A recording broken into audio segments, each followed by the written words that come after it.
Jai Hind everybody. Today I will teach you the problems based on mean, mode and median. Okay, the first thing, what is a mean? The mean of a number of observations is the sum of the values of all the observations divided by the total number of observations. Okay, क्या होता है mean? कि अगर हमारे पास जो है जैसे कुछ सम ऑब्जर्वेशंस आर गिवन देगर, अगर हमें कुछ ऑब्जर्वेशन गिवन हैं, ठीक है, अगर हम उन सब ऑब्जर्वेशंस को यानी उन नंबर्स को अगर हम ऐड करें और उसको डिवाइड कर दें जितने भी वो नंबर हैं टोटल नंबर ऑफ ऑब्जर्वेशन से, तो जो वैल्यू आती है that is mean. Next thing is median. The median is that value of the given number of observations which divides it into exactly two parts when the data is arranged in array. अब अगर हमें कोई data दे रखा है उसको जब हम array में अरेंज करते हैं, array means either in ascending order और इन डिसेंडिंग ऑर्डर, तब क्या है that value of the given number of observation which divides the data into exactly two parts, जो कि डाटा को क्या है एग्जैक्टली टू पार्ट्स में डिवाइड कर देती है, that is known as median. Next thing is mode. The mode is that value of the observation which occurs most frankly. ठीक है, मोड क्या होता है? वो ऑब्जर्वेशन जो सबसे ज़्यादा बार जो है डाटा में दिखाई देता है, यानी जिसकी फ्रीक्वेंसी क्या है सबसे ज़्यादा है, यानी the observation having the highest frequency is known as mode of the data. ठीक है, अब अगर जैसे वहाँ पे कोई दो नंबर हैं उनकी फ्रीक्वेंसी सबसे ज़्यादा है, then those two numbers will be the two modes of the data, यानी जो मोड है वो जो है एक से ज़्यादा हो सकता है. Is it there? तो now this is question number 1 कि find the mean, mode and median of the data. आपको एक डाटा गिवन है कि आपने इसका मीन, मोड और मीडियन निकालना है. तो पहले मीन में हम क्या करेंगे, we will add all these numbers और डिवाइड बाय कि ये नंबर हैं कितने, how many observations are there. तो जस्ट लुक हियर 1 2 3 4 5 6 7 8 9. तो we will add them. This is 19 plus 18 plus 14 plus 10 plus 12 plus 10 again 16 plus 12 plus 15 and divided by 1 2 3 4 5 6 7 8 9 divided by 9. When we will add them, so 9 and 8 17 or 4 21 23 and 6 29 31 5 36 3 1 4 5 6 7 8 9 10 11 12 126 upon 9. When you will divide, you will get 14. It means 14 is the mean. Now come to the mode. What will be the mode of this data? So just look here. Look at these numbers. And if you observe this data, तो हमें क्या दिख रहा है कि ये जो आपका 10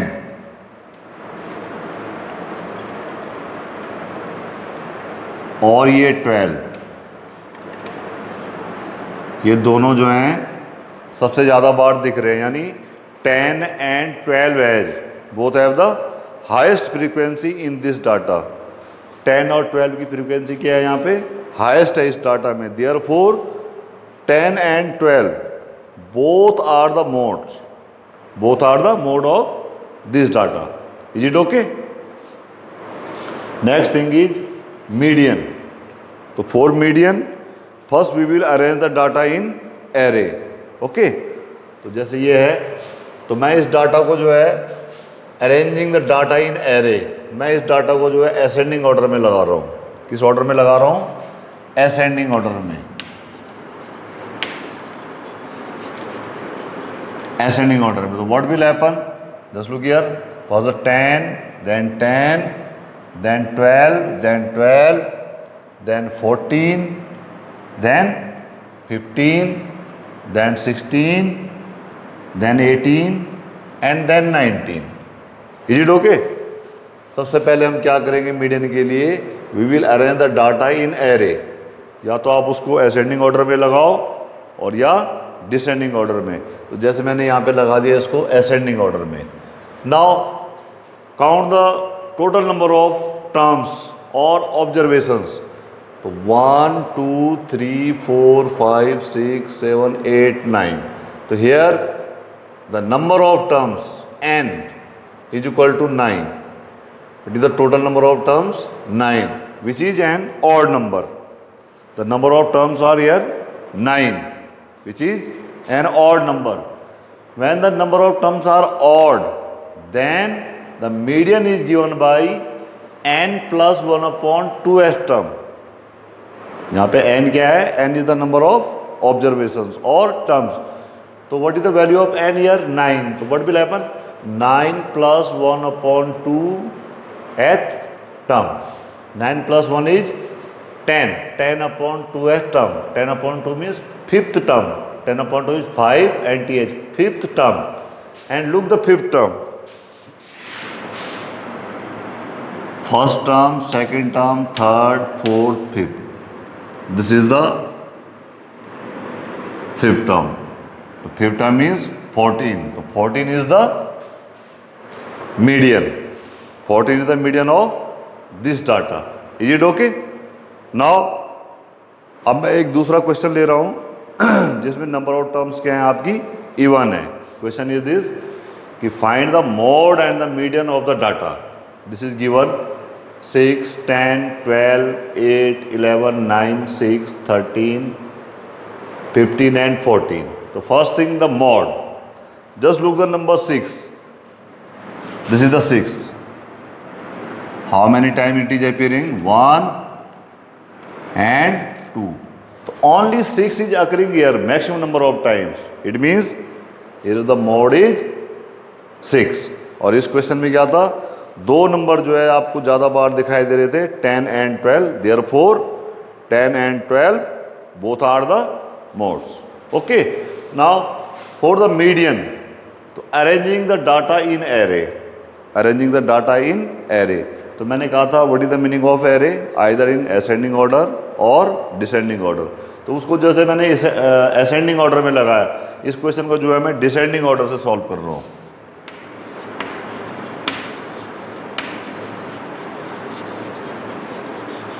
I am solving this question by putting in descending order. So just look what will happen. What is the highest value here? 15, then 14, then 13, then 12, 11, 10, 9, 8, 6, 6. Is it there? Now count the number of terms. 1, 2, 3, 4, 5, 6, 7, 8, 9, 10. 1, 2, 3, 4, 5, 6, 7, 8, 9, 10. Here the number of terms 10, which is an even number. तो जब number of terms even होती हैं तो formula थोड़ा change हो जाता है. Then the median is n upon 2th term plus n upon 2 plus 1th term and divided by 2. Is it okay? What is the value of n here? 10. तो 10 upon 2th term plus 10 upon 2 plus 1th term divided by 2. 10 upon 2 means 5th term plus 10 upon 2 हो गया 5 plus 1 is 6 term, यानी 5th term plus 6 term और divided by 2. Now just look here where the data is arrange in array. 5th term है 6 term.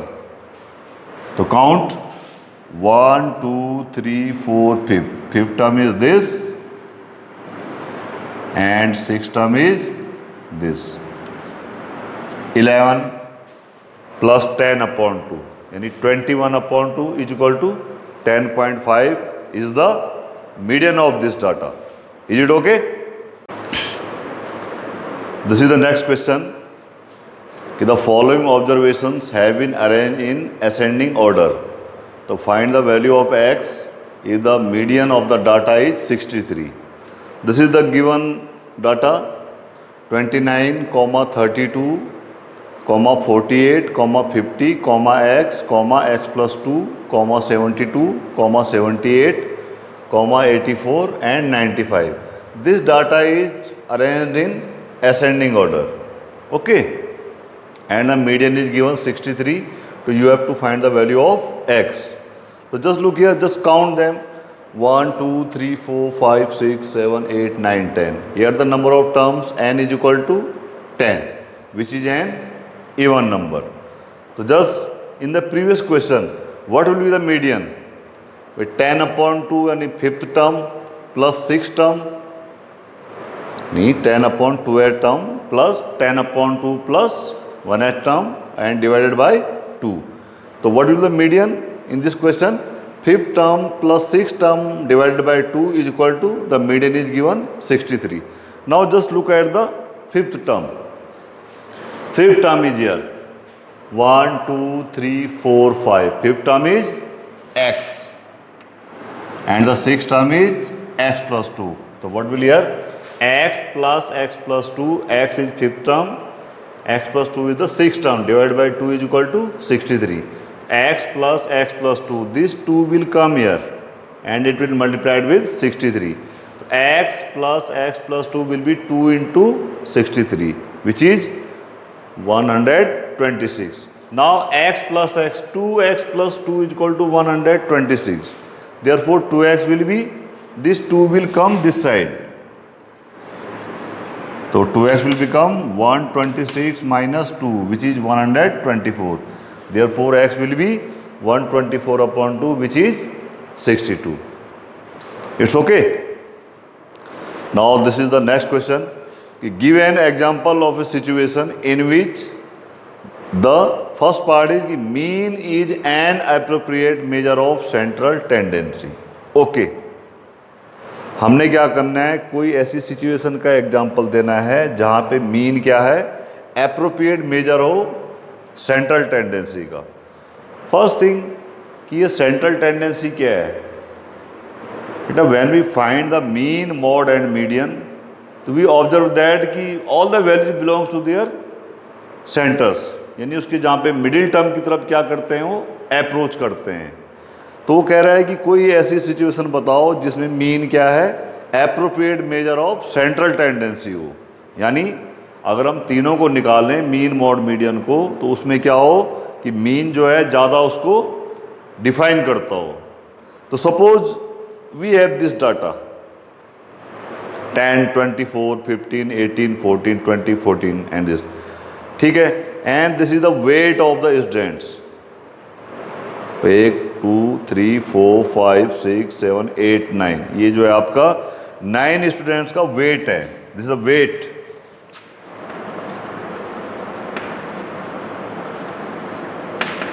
Suppose this is the weight of the 9 students. So when we will find the mean, so we will get 18.67, median will 18 and mod is 14. So in this case, mean is the appropriate measure. क्योंकि जब हम इसका wait का mean निकालेंगे, यानी अगर हम कहीं पे जो है बच्चों की हाइट का एवरेज निकाल रहे हैं, उनके वेट का एवरेज निकाल रहे हैं, ठीक है, तो वो सब क्या होगा, वो उसमें मीन क्या होगा आपका, एप्रोप्रिएट मेजर, ना कि मीडियन एंड मॉड.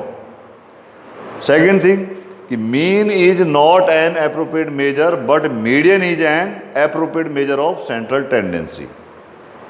अब देखिए, सपोज हम कहीं पे किसी की जो है ब्यूटी को कंपेयर कर रहे हैं, हम ब्यूटी को कंपेयर कर रहे हैं, जैसे कि जो है राम जो है सांवला है, श्याम थोड़ा गोरा है.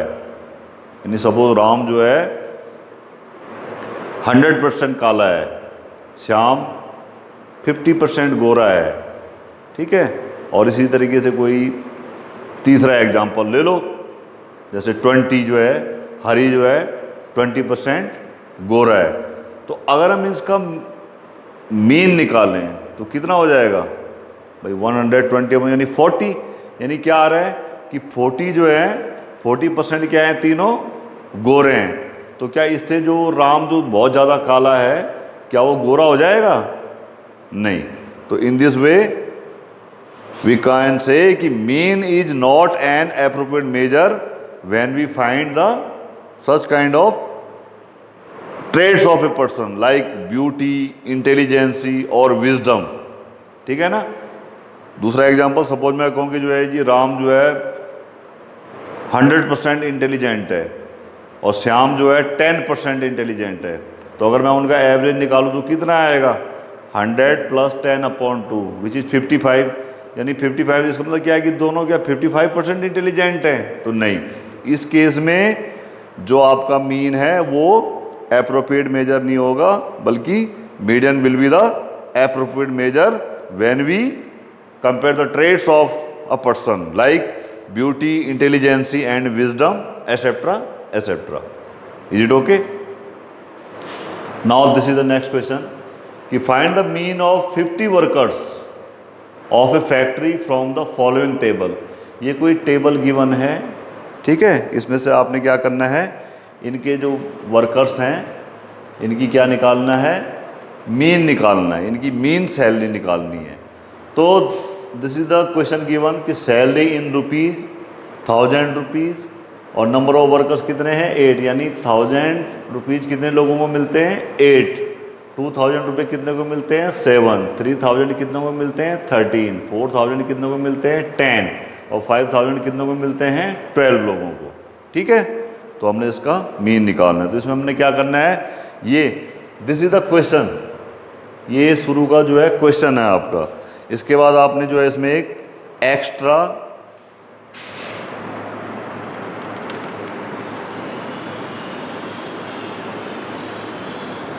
दिस रेड कलर, ये आपको एक्स्ट्रा ऐड करना है इसमें, this column which is in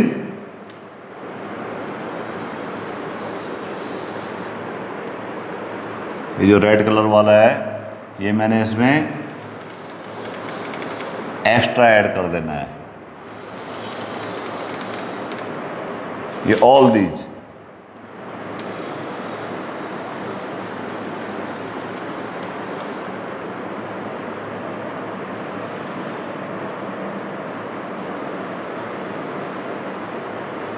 ये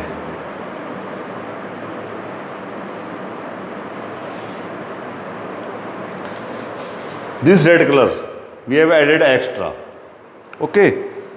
तो this salary in rupees is denoted by X, number of workers is denoted by F, okay। And in the last column we have to write F into X,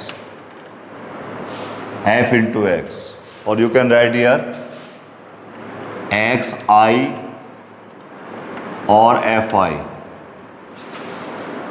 XI means X1, X2, X3.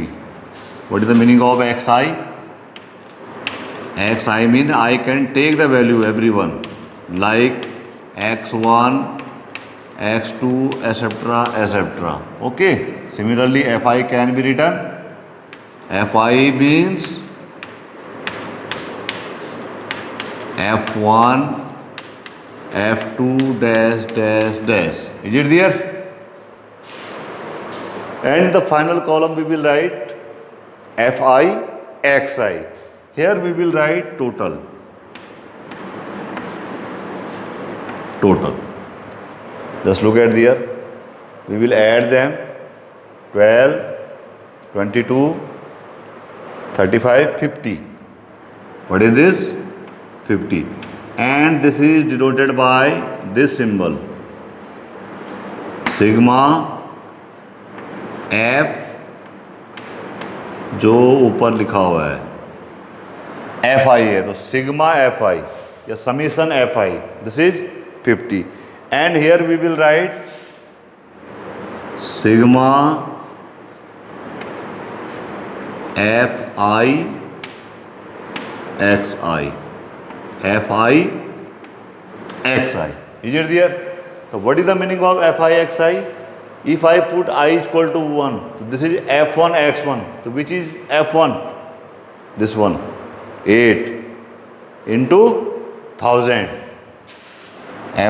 F1 is 8 into 1000 and this is F2 is 7 into 2000. This is 13 into 3000, and this is 10 into 4000, and this is 12 into 5000. Now just multiply them. What will you get? Just see here, 8,000 it is. Here 14,000. Here 13 3 ja 39,000. Here 40,000. Here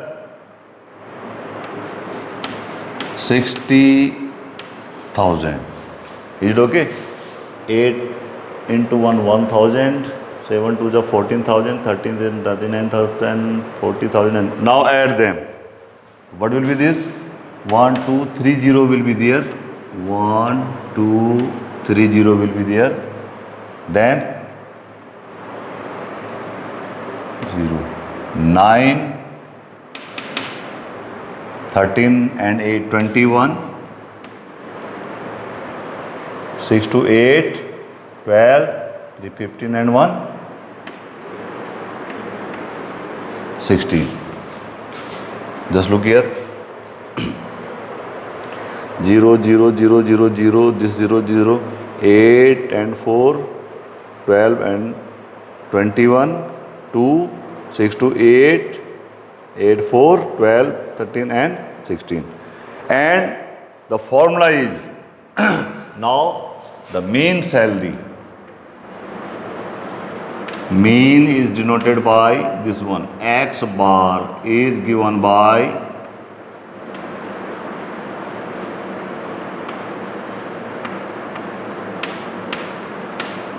sigma fi xi upon sigma fi. How much it is? 161,000 and divided by 50. So what will you get?